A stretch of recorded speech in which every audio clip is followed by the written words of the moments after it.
रायपुर के आम आदमी पार्टी रविंद्र सिंह ने महंगाई, बेरोजगारी, गोठान, डॉग सेंटर, सड़क के गड्ढे, साफ सफाई व केंद्र सरकार, राज्य सरकार के कार्यों के बारे में पूरब टाइम्स को अपने विचार कुछ इस तरह से बताए। ये गड्ढों का तो पूर्ण रूप से समर्थन मैं नहीं करता हूँ। अगर गड्ढे कहीं हो रहे हैं, गड्ढे तो हो रहे हैं, हमें भी दिखाई देते हैं, लेकिन गड्ढों का फिर बाद में कार्य करने के बाद रिपेयरिंग नहीं करना, ये गलत है। अब कहीं निर्माण कार्य हो रहा है या देश विकास कर रहा है या शहर विकास कर रहा है तो गड्ढे तो करने ही पड़ेंगे, मैं इस चीज़ को स्वीकार करता हूँ। लेकिन गड्ढों को पूरी तरह से रिपेयर नहीं करना, करने के बाद वो गलत है। अभी जैसे केबलिंग का काम चल रहा है या पाइपलाइन का काम चल रहा है तो कहीं ना कहीं शासन मेरे ख्याल से जनता की सुविधा मुहैया कराने के लिए कर रही है, उसका हम समर्थन भी करते हैं। जो सही रूप से कार्य हो, सही क्रियान्वयन हो, गड्ढे हो रहे हैं, गड्ढे को पूरी तरह से रिपेयर करें, पाटे, जनता को परेशानी ना हो। बस यही हमारा मांग है कि गड्ढे कर रहे हैं, गड्ढे करिए, आप सुविधा मुहैया करा रहे हैं, इसको समर्थन है। लेकिन गड्ढे को गड्ढे बना के छोड़ देना ये गलत है। तो गड्ढे का रिपेयरिंग कराए, रोडों को यथास्थिति लाए। बाकी जो कार्य शासन कर रही है, नगर पालिका निगम कर रही है, उसमें कोई दिक्कत नहीं है, वो तो जनता के हित के लिए ही होगा। देखिए गाय को हिंदू धर्म में बहुत मान्यता दी गई है। गाय को माता का संज्ञा दिया गया है, गौ माता, और बचपन से भी हमको एक पठन में लाया गया है। और जैसे गाय कुत्ते को दोनों को कंपेयर करना गलत है। आप देखेंगे कि हर आदमी के घर में आज एक कुत्ता मिलेगा, आपको एक गाय मिलेगा, एक बिल्ली मिलेगी। तो ऐसा मतभेद तो नहीं है, लेकिन हाँ, चीज़ों को लेकर भावना है। गाय को माता की संज्ञा दी गई है तो गाय के लिए एक साफ कानून है, लेकिन वही सेम टाइम में कुत्तों के लिए भी एक लगाव लोगों को रहता है।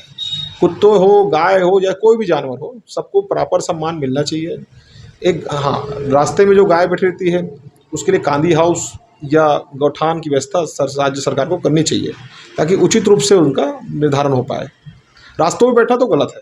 देखिए, मूल रूप से जो गाय रोड में बैठती है, जैसे राज्य मार्ग में भी गाय बैठी रहती है, तो राज्य मार्ग में एनएच को उस चीज़ को मेंटेन करना है।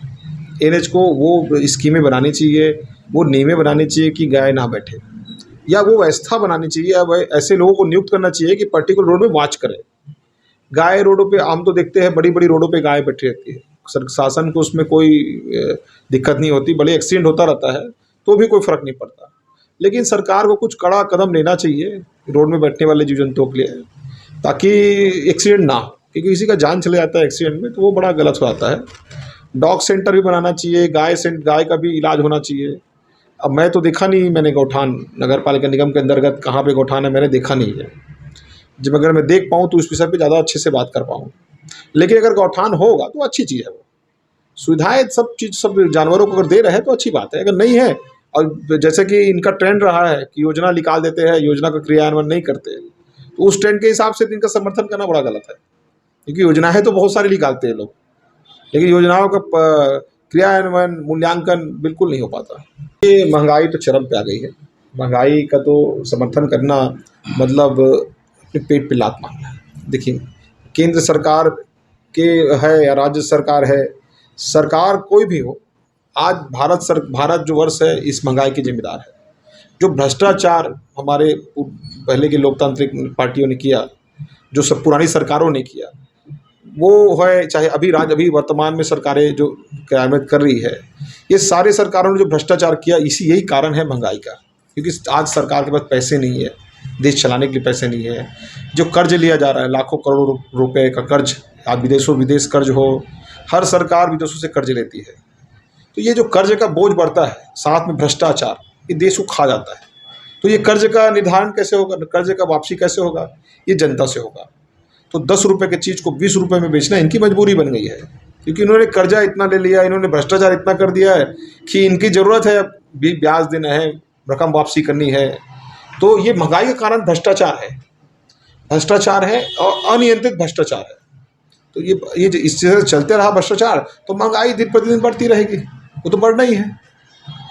इस पर लगाम लग ही नहीं सकता। ये अगर भ्रष्टाचार अगर नहीं रुका, जैसे दिल्ली सरकार है, उसने भ्रष्टाचार पे लगाम लगाई है। पंजाब सरकार है, उनने लाखों करोड़ रुपए कर्ज वापसी किया है।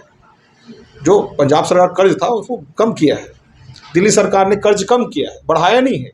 जैसे छत्तीसगढ़ में आप देख रहे हो कि कर्ज बढ़ते ही जा रहा है, सरकारें नहीं आ रही है, कर्ज बढ़ते ही जा रहा है। कोई ऐसा सरकार आ ही नहीं रहा है जो कमा के कर्जों को कम करे। तो यहाँ पे टैक्सेशन बढ़ेगा ही, क्योंकि वो कर्ज का वापसी कैसे होगा। भाई वो तो मालिक नहीं है ना, कोई मुख्यमंत्री अगर है तो वो एक पद पे है, एक जिम्मेदारी पे है, लेकिन जनता जो है मालिक है, तो मालिक को ही कर्जा चुकाना पड़ेगा ना। तो मालिक कर्जा कैसे चुका रहा है? महंगाई झेल के। ये 1200, 1400, 1100 के सिलेंडर, ये 100 रुपये लीटर पेट्रोल, 102 रुपये, 103 रुपये लीटर पेट्रोल, ये क्या है? आटा हो, तेल हो, हर चीज़ महंगाई। पहले हम राशन सामान लेते थे 8-10 हज़ार में सामान आती, आज 16,000 में हमारा सामान पूरा नहीं आ पाता। तो कहीं ना कहीं उस भ्रष्टाचार का जो कीमत है जनता अदा कर रही है। जिस दिन भ्रष्टाचार कम हो जाएगा उस दिन महंगाई भी निश्चित ही कम हो जाएगी। देखिए, जनता को क्या बोल सकते हैं? आज राजा जैसा होता है, आज शासन जैसा रहेगा, प्रशासन जैसा रहेगा, जनता उसका पालन करती है। आज आप कोई भी नियम निकालते हो, जनता उसको पूरी तरह से एक्सेप्ट करती है और उसका साथ देती है।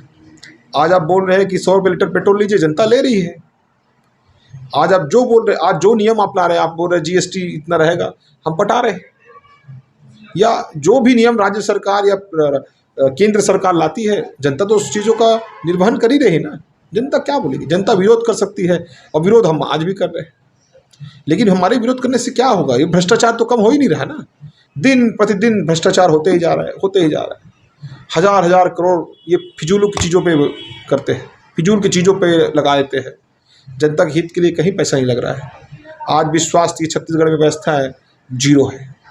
एक एम्स छत्तीसगढ़ शासन में बना हुआ है, कितनी सीटें हैं वहाँ पे इलाज के लिए? 200 से 300 सीटें। आज व्यक्ति जाता है, जब भी जाता है एक हाउसफुल का टैग लगा रहता है कि नहीं, हम नहीं ले सकते। आदमी तड़पता रहेगा तो भी एम्स में एडमिशन नहीं मिलता, नहीं हमारे यहाँ जगह नहीं है।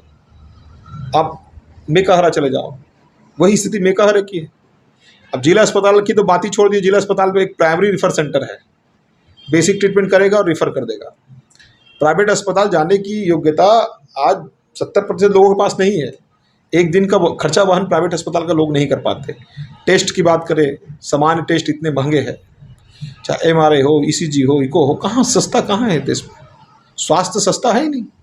जबकि सरकार जिस हिसाब से महंगाई कर रही है, जिस हिसाब से टैक्सेशन ले रही है, उस हिसाब से स्वास्थ्य सुविधाएं सरकार को निःशुल्क मुहैया करानी चाहिए, जो आम आदमी पार्टी अरविंद केजरीवाल जी ने मुहैया कराई है। दिल्ली में केवल दिल्ली के नागरिकों का ही इलाज नहीं होता है, आप पूरे देश से चले जाइए, दिल्ली में इलाज हो जाएगा और वो सुविधाएं आपको भी मिलेंगी। ये नहीं कि मैं केवल दिल्ली वासियों का ही करूँगा। तो ये भावना होनी चाहिए मित्र, ये भावना इनके पास नहीं है। सेवा करने वाली भावना मैं किसी भी राज्य सरकार पे अभी तक नहीं देखी। 15 साल भारतीय जनता पार्टी थी, लेकिन सेवा करने वाली भावना मैंने नहीं देखी। इतने सारे मेडिकल कॉलेज खोल दिए, लेकिन मेडिकल कॉलेज का क्रियान्वयन कहाँ है? लेक्चरार नहीं, प्रोफेसर नहीं, रिक्त पद को भर्ती नहीं कर पा रही है सरकार। बेरोजगारी को कम करने की बात करती है, रोजगार मुहैया करने की बात करती है। पहले रिक्त पदों को तो भर दो जो राज्य सरकार में रिक्त है। तो ये बड़ा गंभीर विषय है, इस विषय में चर्चा करना, चर्चा आती है, चर्चा जाती है, लोग चर्चा करते रहते हैं, लेकिन राज्य सरकार अपनी नींद से नहीं जाग पाते। एक कुंभकर्ण की गहरी नींद पे है ये लोग, इनको जगाना इतना आसान नहीं है। चुनाव के समय आएंगे, अभी चुनाव का समय आ गया, अब ये महोदय जाग गए, जागने का समय हो गया कुंभकर्ण जी का। अब ये जाग के धड़ाधड़ घोषणा करेंगे, धड़ाधड़ वादे करेंगे, जनता को प्रलोभित करने का प्रयास करेंगे, लेकिन अब चुनाव के बाद इनका क्रियान्वयन फिर से ठंडे बस्ते में चला जाएगा। ये मेरी सोच है।